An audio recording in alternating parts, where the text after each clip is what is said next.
Assalamualaikum Yu. Waalaikumsalam Bu. Yu, Ya Bu. tolong ibu ndak ada Yu. Apa tuh Bu? Ini kan ibu dapat telepon nih.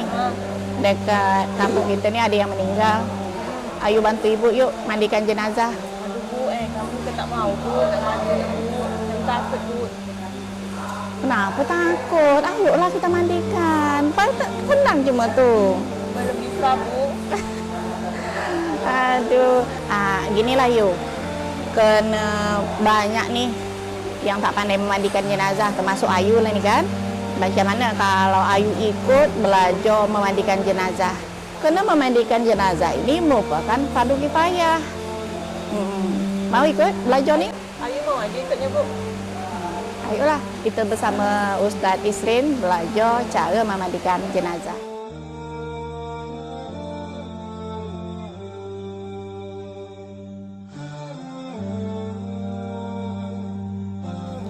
Bismillahirrahmanirrahim. Assalamualaikum warahmatullahi wabarakatuh. Waalaikumsalam warahmatullahi wabarakatuh. Alhamdulillah wa syukurillah. La haula wa la quwata illa billahil azimil azim. Asyhadu an la ilaha illallah wa asyhadu anna Muhammadan abduhu wa rasuluhu la nabiyya ba'da. Allahumma sholli ala sayyidina Muhammad wa ala ali sayyidina Muhammad. Assalamualaikum ya Rasulullah.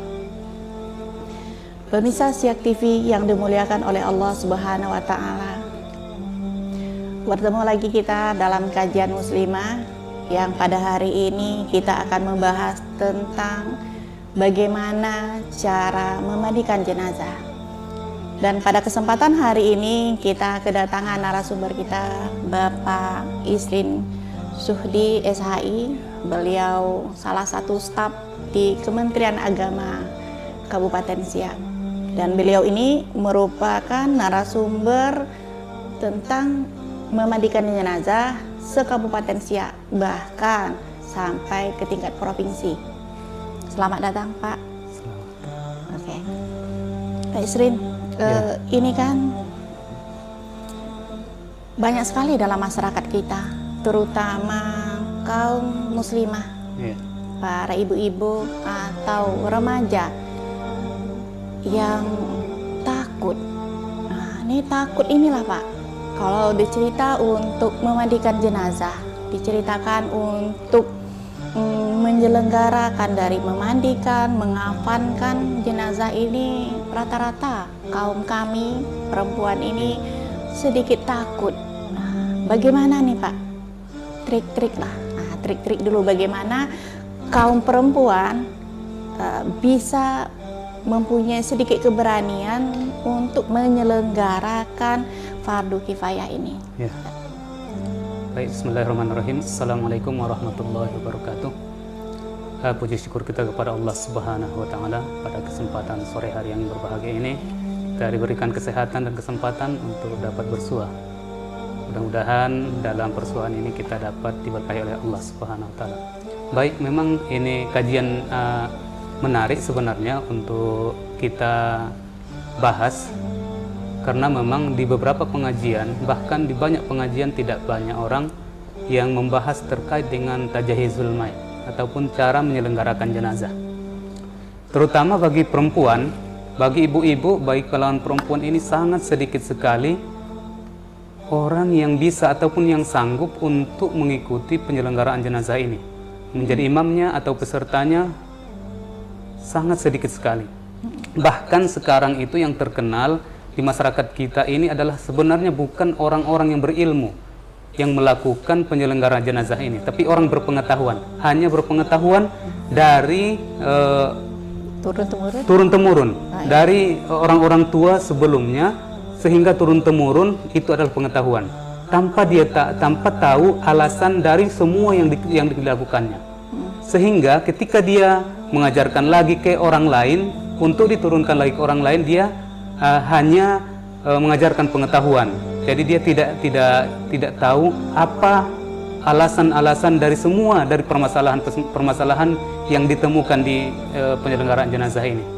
Nah, khusus untuk ibu-ibu sangat susah sekali mencari orang yang bisa memandikan kalangan perempuan. Kalau laki-laki sangat banyak Pak, Bu, sangat banyak. Kalau laki-laki masih insya Allah masih sangat lengkap untuk memandikan jenazah atau mengkafani ketika ada jenazah yang meninggal. Nah, bagaimana triknya bagi ibu-ibu ataupun saudari perempuan ini untuk bisa terjun dengan tidak takut untuk terutama memandikan dan mengkafani jenazah? Yang selanjutnya kan untuk sholat dan ke kuburan kan sudah bagian daripada laki-laki, bapak-bapak yang dominan seperti itu. Walaupun ada yang ikut ke kuburan. Nah, apa triknya? Sebenarnya tidak ada yang ditakuti dalam memandikan dan mengkafani jenazah. Biasanya saya tanyakan ke ibu-ibu yang takut itu adalah karena apa? Karena takut salah. Itu sebenarnya. Yang pertama karena takut salah. Yang kedua adalah karena tidak hafal bacaan-bacaannya. Yang pertama dulu kita bahas, takut salah. Salahnya di mana? Kalau kita bisa mandi sendiri di kamar mandi, begitulah memandikan jenazah. Jadi saking mudahnya, bisa kita memandikan diri sendiri, bisalah kita memandikan jenazah. Apalagi 6 orang, 4 orang membantu kita. Iya. Nah, sangat mudah sebenarnya. Nah, ketakutan, takut apa? Kita terhadap jenazah. Dia tidak bisa ngapa-ngapain lagi. Lebih takut sebenarnya kita ke dalam hidup, dia bisa bawa parang. Tapi jenazah nggak bisa. Nah, sesungguhnya seharusnya tidak ada yang ditakuti di situ. Makanya tadi tidak ada yang kita takuti karena salah. Nggak ada. Ya, takut ini biasanya gini Pak.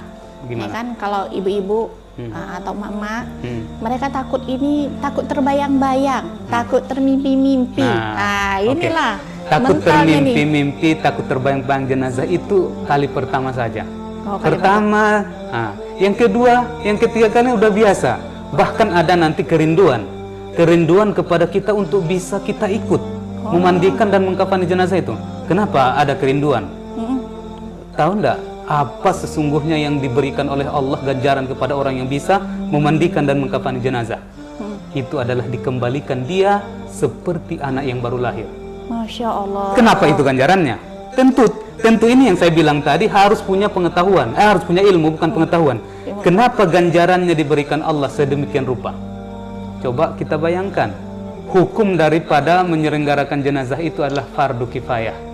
Kewajiban yang dibebankan kepada seluruh kaum muslimin, tetapi selesai dengan satu orang. Masya Allah. Oke? Satu orang menyelesaikannya, maka terlepaslah seluruh dosa daripada kaum muslimin itu. Wajarlah diberikan oleh Allah kepada dia ganjaran, kembali dia seperti anak yang baru lahir. Nah itu, kenapa takut kalau begitu? Kalau gitu kita berlomba-lomba dong untuk bisa memandikan jenazah. Tidak bisa 2 kali, 1 kali seumur hidup. Atau tidak bisa kita ke orang lain, ke keluarga. Karena sesungguhnya kewajiban fardu kifayah itu ring 1 adalah keluarga. Jadi walaupun saya pandai dan sudah biasa memandikan jenazah, saya tidak bisa overacting. Saya menawar-nawarkan diri, saya akan memandikannya ya. Tidak bisa. Tapi ring pertama adalah keluarga. Kalau sudah keluarga meminta bantu kepada kita, maka disitulah letak kita siap untuk terjun. Kan gitu. Kenapa? Kenapa ada ring 1-nya? Karena jenazah ini adalah banyak yang harus kita tutupi, banyak yang harus kita tidak boleh orang tahu. Ya, aib. Aib bisa saja nanti aib. Oke lah kalau tidak aib. Yang kebaikan-kebaikan tentu itu kita ceritakan, tapi aib tidak boleh kita ceritakan. Apalagi nanti orang yang memandikan itu orang yang sudah versus, sudah apa namanya itu?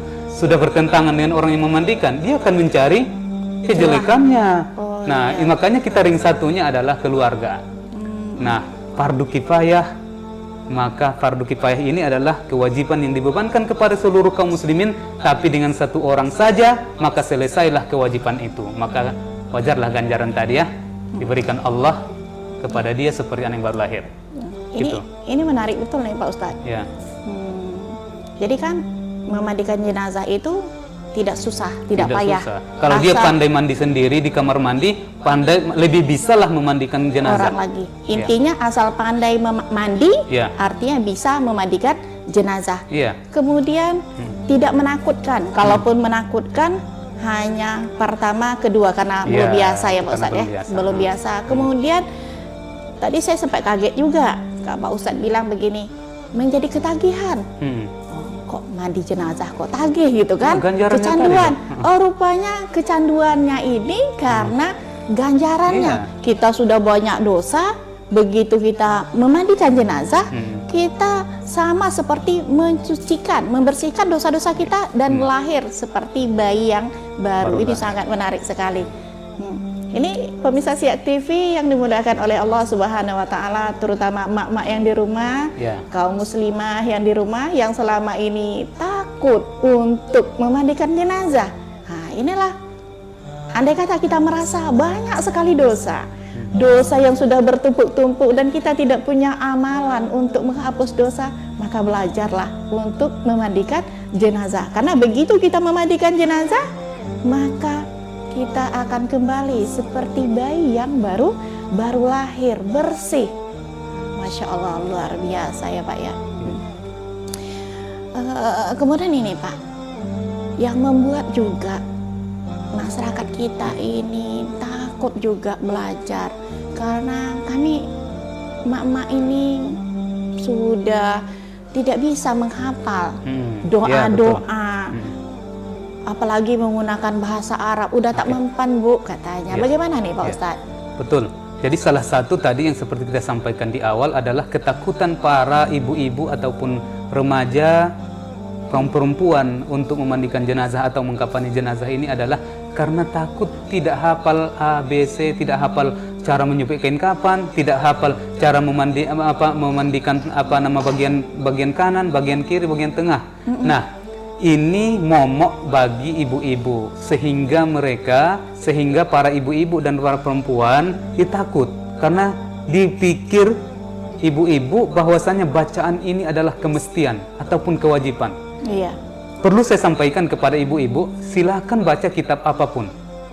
Tidak ada yang menjelaskan bahwasanya kewajiban membaca doa ketika kita menyelenggarakan jenazah, terutama memandikan dan mengkafani jenazah. Enggak ada. Tidak ada satu bacaan yang khusus ataupun yang mesti dibaca supaya sah mandinya ataupun supaya sah kain kafannya.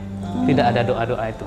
Doa itu adalah kalimat-kalimat thayyibah daripada kita tidur kosong, maka kita berdoa, kita bacakan subhanallah walhamdulillah, ataupun kita doakan ya Allah ya Tuhanku berilah keampunan kepada jenazah ini atas dosa-dosa yang pernah dilakukannya. Itu yang perlu, kalimat-kalimat thayyibah yang perlu. Apa kita tidak mampu membaca subhanallah? Enggak ada yang tidak hafal. Saya kira subhanallah, alhamdulillah, Allahu akbar ataupun mendoakan. Nah, tidak ada. Ataupun tadi seperti yang kita sampaikan, tidak bisa berbahasa Arab, bisa meniatkannya. Meniatkannya tidak bisa berbahasa Arab. Saya contohkan kepada ibu-ibu. Ketika ibu pergi ke pasar, padahal saya tadi sudah berniat ke pasar. Emangnya ibu bilang tadi, sengaja aku ke pasar ketika berniat. Tetapi niat itu adalah terbit sadar kita apa yang mau kita lakukan. Iya. Itulah niat. Jadi tidak mesti sengaja aku pergi ke pasar karena Allah Ta'ala. Itu niat.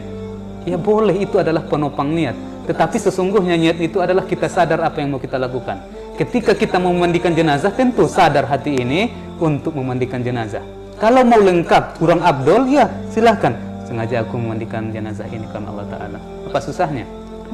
Ya. Berbahasa Arab, berbahasa Indonesia, sama-sama bahasa manusia. Nah, begitu. Jadi tidak ada yang mesti ditakuti. Apakah tadi bacaannya tidak ada yang mesti dibaca. Kemudian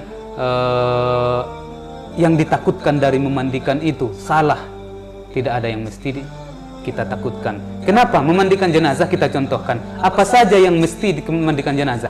Yang pertama adalah mesti kita lakukan menyampaikan air ke seluruh tubuh dan menghilangkan najisnya. Hanya dua itu. Selesai. Menghilangkan najis dan menyampaikan air ke seluruh tubuh. Air mutlak ya. Air mutlak, air yang tidak bercampur dengan apapun. Berarti air yang selain air mutlak itu hanya penopang. Boleh tidak ada dan boleh ada. Tapi air mutlak mesti ada. Nah, ibu tidak bisa menghilangkan najisnya, kemudian menyiramkan air ke seluruh tubuh, ya tidak mungkin, tidak bisa kan. Nah, dengan dua itu sudah selesailah mandi jenazah. Mengkafani jenazah misalnya. Mengkafani jenazah. Apa tujuan dari mengkafani jenazah itu? Tujuan hukum dari mengkafani jenazah adalah menutup seluruh tubuh jenazah. Mau bagaimanapun model mengkafaninya, asalkan tertutup maka sahlah dia. Bagaimana kita kalau kita menjadi tutor, itu adalah membuat simple, membuat mudah, mencontohkan bagaimana cara mudah. Tapi sesungguhnya adalah mengkafani jenazah itu tertutup seluruh tubuhnya sudah selesai. Nah, itu aja tujuan daripada mengkafani jenazah itu. Kalau sudah sampai kepada tujuannya maka sahlah dia. Nah, tidak ada yang mesti ditakutkan. Tak ada yang mesti. Jadi itu. Intinya memang memandikan jenazah ataupun mengafani jenazah ini tidaklah menakutkan, tidaklah susah, dan tidak ada hal-hal yang mengharuskan kita untuk menghafal. Nah, tak ada ya Pak Ustadz ya. Kemudian tadi juga yang paling simpel tadi, asal mengalirkan air yang mustakmal atau air suci yang mensucikan, kemudian menghilangkan najis, berarti udah selesai. Sudah selesai. Jadi mau kita dari kanan dulu, mau dari kiri dulu, mau apa dulu, itu sebenarnya bukan hal yang mutlak dalam memandikan jenazah ya Pak Ustadz ya. Kemudian juga mengafankan. Nah, ini sering nih kita jumpai di dalam masyarakat sampai bertengkar nih Pak Ustadz. Mengafani jenazah tadi. Yang satu daerah harus mutar dari kiri ke kanan. Ada yang harus mutarnya satu arah. Ada yang hanya disampul seperti sampul biasa saja. Sampul lepat. Kemudian ada yang diikat 7, ada 5. Akhirnya sampai terjadi pertengkaran nih.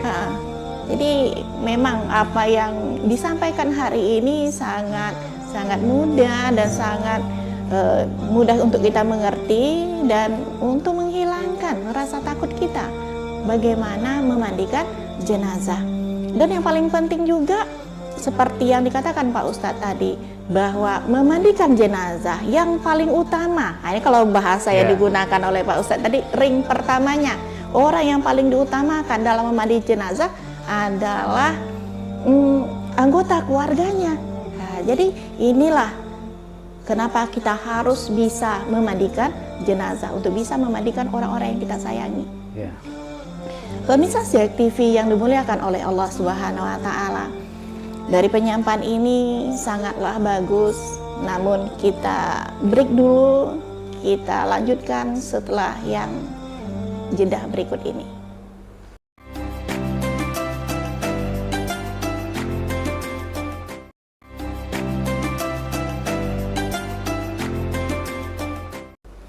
Terima kasih karena setelah setia di acara Kajian Muslimah di Siak TV. Kita sambung lagi pembicaraan kita masih dengan Pak Ustadz kita, Pak Isrin. Tadi ada disinggung tadi Pak tentang perbedaan-perbedaan masyarakat tadi yang mutar ini mengafani mayat dari kiri ke kanan, ada yang satu arah, ada yang bungkusnya seperti bungkus lepat tadi, banyaknya kain pengikat. Nah, ini terjadi di masyarakat, bahkan sampai terjadi pertengkaran nih. Ini gimana nih Pak Ustadz? Oke. Jadi memang tidak saja terkait dengan penyelenggaraan jenazah di masyarakat yang biasa bertengkar.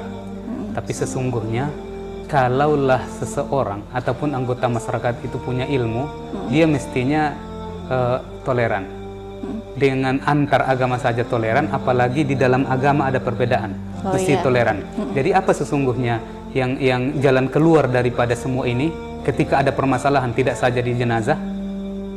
Jalan keluarnya adalah hargai orang yang sudah melakukan duluan. Ya. Karena sesungguhnya semua yang kita sampaikan juga benar, mau putar kanan putar kiri benar, mau seperti bungkus lepat benar, asalkan tadi kan tujuan mengkafani tadi adalah hanya untuk menutup seluruh tubuh jenazah. Sama halnya kita berpakaian, berbeda-beda kan pakaiannya waktu hidup ini?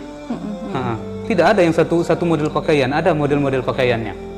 Nah seperti itu jenazah juga.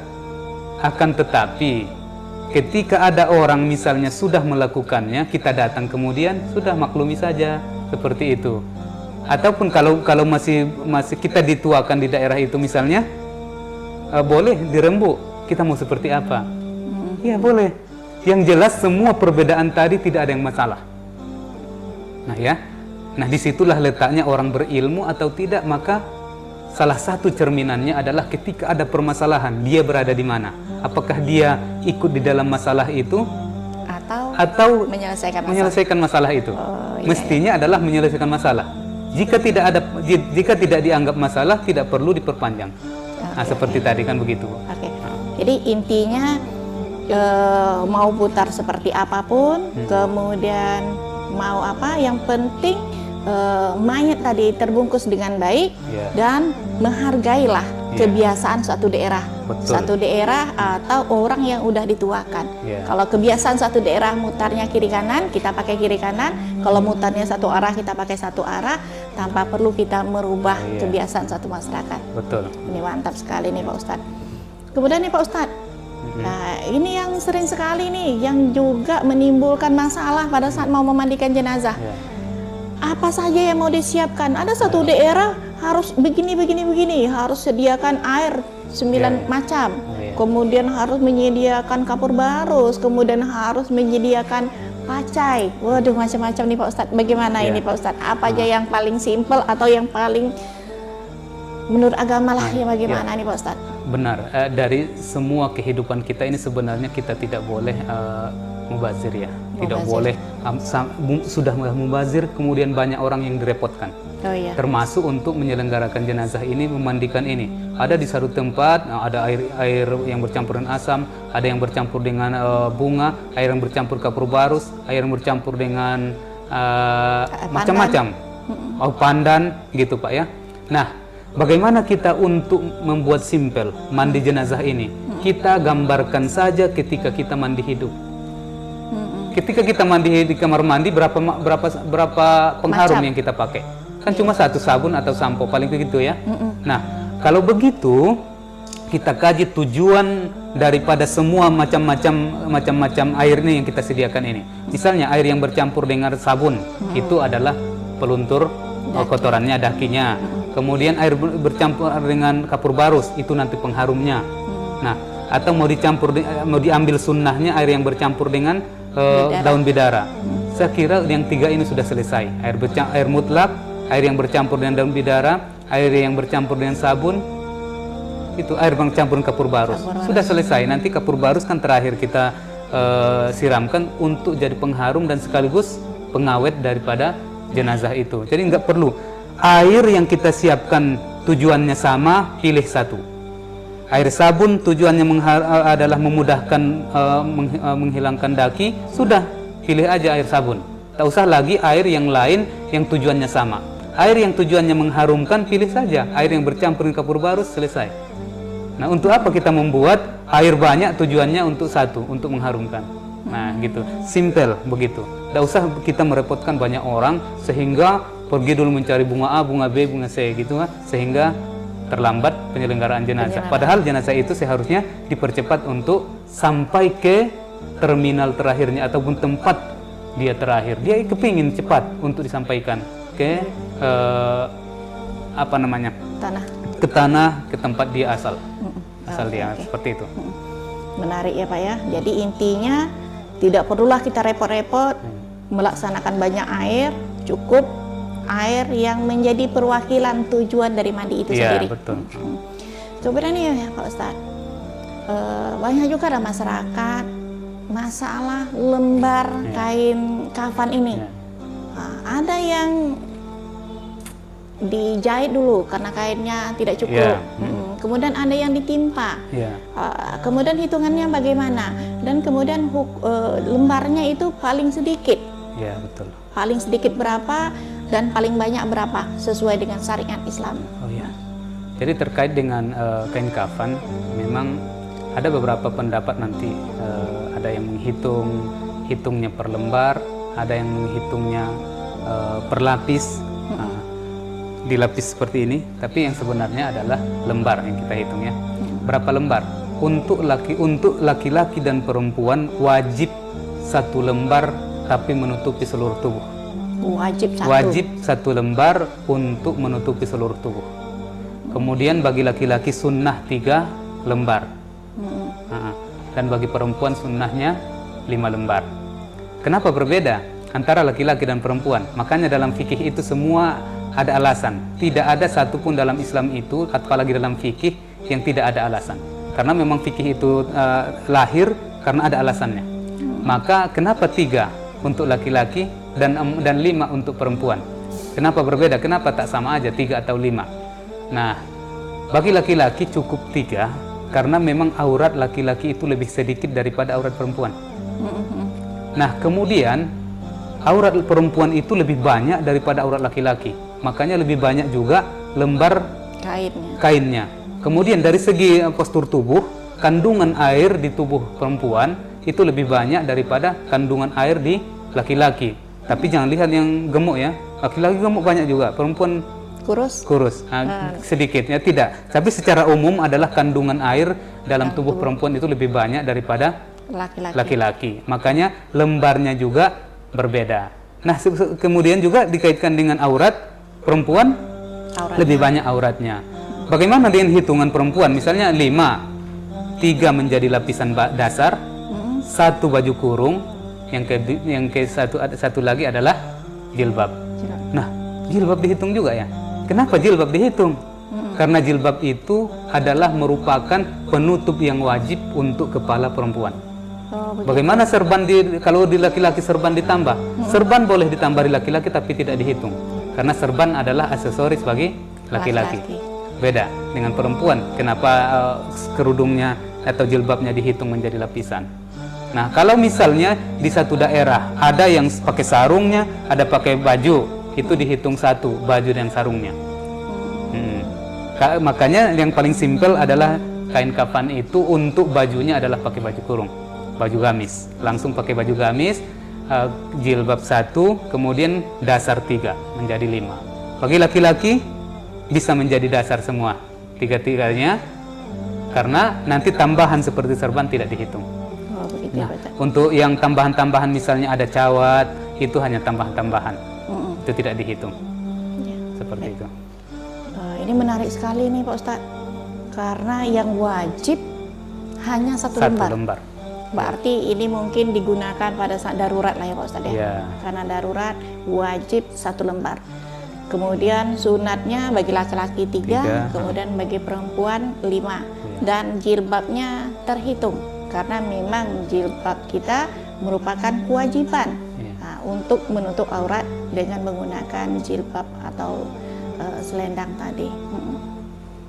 Baiklah, ini sebenarnya Pak Ustadz, kalau kita berbicara tentang penyelenggaraan jenazah atau fardu kifayah ini, rasanya waktu sangatlah tidak cukup ya Pak Ustadz ya.